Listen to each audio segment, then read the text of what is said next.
आपको क्या लगता है, जिस तरह से टाइम बदल रहा है, ऐसे में फ्यूचर की करेंसी क्या होगी? क्या फ्यूचर में पैसे का बोलबाला नहीं बल्कि किसी और चीज का बोलबाला होगा? बल्कि पैसा क्या, सोने चांदी, जमीन जायदाद, सबसे महंगी कुछ और ही चीज होगी।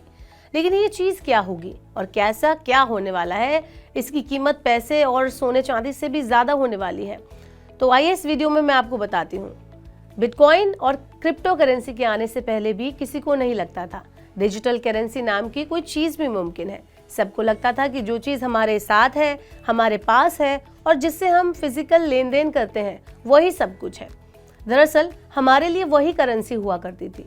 लेकिन वक्त बदला और देखते ही देखते बिटकॉइन और क्रिप्टो करेंसी ने हमें सिखा दिया कि डिजिटल करेंसी जैसी कोई चीज मुमकिन है।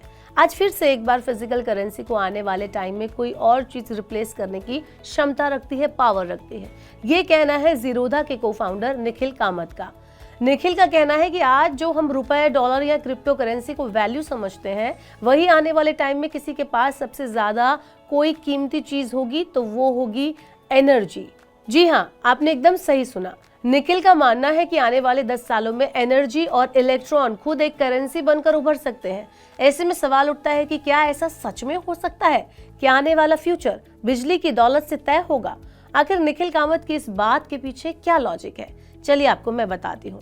दरअसल आज हर हाथ में मोबाइल है और हर मोबाइल टीवी पर डेटा का इस्तेमाल होता है। यानी हर बार जब आप नेटफ्लिक्स पर कुछ देखते हैं, यूट्यूब पर कोई वीडियो चलाते हैं या कोई भी ईमेल भेजते हैं, तब ये सब काम डेटा सेंटर्स के जरिए होते हैं।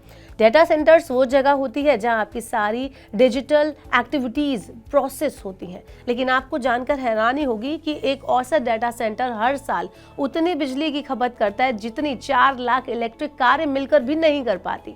और तो और किसी भी डेटा सेंटर की कुल लागत का लगभग 65% हिस्सा सिर्फ बिजली पर खर्च होता है, यानी कंप्यूटिंग और कूलिंग के लिए।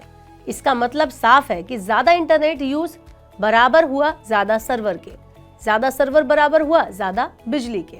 ऐसे में जैसे जैसे हम डिजिटल की आंधी में दौड़ते जा रहे हैं, वैसे वैसे फ्यूचर में बिजली की खपत और बढ़ने वाली है।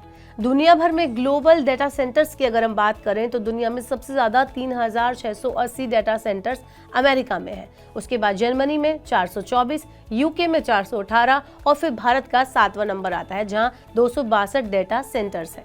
साल 2024 की ताज़ा रिपोर्ट के मुताबिक भारत धीरे धीरे डेटा हब बनता जा रहा है, क्योंकि यहाँ मोबाइल यूजर्स, इंटरनेट की खपत और डिजिटल ट्रांजैक्शन काफ़ी तेज़ी से बढ़ रहे हैं। रिसर्च कहती है कि 2030 तक दुनिया की कुल बिजली का लगभग 10% सिर्फ डेटा सेंटर्स के लिए ही इस्तेमाल किया जाएगा। मतलब जैसे जैसे डिजिटल दुनिया बढ़ेगी, बिजली सबसे अहम संसाधन बनती जाएगी। ऐसे में फ्यूचर में एआई का इस्तेमाल भी इसको और ज़्यादा बढ़ाएगा। एआई यानी chatbots, voice assistant, generative technology और मशीन लर्निंग, इन सभी टेक्निक को चलाने के लिए जितना डाटा चाहिए होगा उतना ही ज़्यादा बिजली भी चाहिए होगी।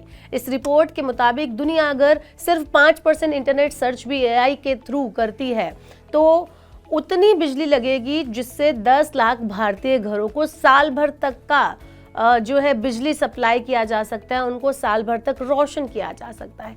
यही वजह है कि ओपन एआई के सीईओ सैम ऑल्टमैन ने एक बार कहा था कि प्लीज और थैंक यू जैसे वर्ड्स के लिए भी $1 मिलियन की बिजली की खपत होती है। अब वापस आते हैं असली थ्योरी पर कि एनर्जी करेंसी कैसे मुमकिन है, जो कि मैंने शुरुआत में बताया। तो इसी पर ज़ीरोधा के को-फाउंडर निखिल कामत ने कहा है कि अगर बिजली हर डिजिटल काम की रीढ़ बन गई तो उसे करेंसी का दर्जा क्यों ना दिया जाए। जैसे आज कंपनीज डॉलर, यूरो के रेट से बेचने के लिए करेंसी लेजिंग करती हैं, तो वैसे ही फ्यूचर में बिजली की कीमतों के उतार चढ़ाव से भी बचने के लिए एनर्जी हेजिंग को बढ़ावा दिया जा सकता है। ये चीज़ मुमकिन है। यानी निखिल का ये विचार अब सिर्फ एक कल्पना नहीं रहा है, एक सिर्फ थॉट नहीं रहा है, बल्कि इसकी शुरुआत दुनिया के कई हिस्सों में हो चुकी है।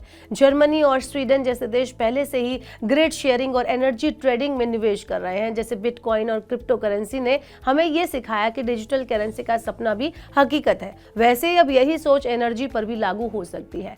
ब्लॉकचेन टेक्नोलॉजी की मदद से अब एनर्जी टोकन्स की कल्पना की जा रही है। इसका मतलब ये हुआ कि बिजली को डिजिटल रूप में आप खरीद सकते हैं, बेच सकते हैं। और आज बिटकॉइन को आप खरीदते बेचते हैं ही, जिसका आप स्टोरेज कर सकते हैं, ट्रांसफ़र कर सकते हैं और ट्रेड भी कर सकते हैं। अगर निखिल कामत की बात सच हो जाती है तो आने वाले टाइम में बिजली एक करेंसी का रूप ले लेगी और हमारी पूरी अर्थव्यवस्था का ढांचा बदल जाएगा और फ्यूचर में दौलत ना सिर्फ आपके बैंक खाते में होगी बल्कि आपके पास मौजूद बिजली की यूनिट्स में भी मापी जाएगी।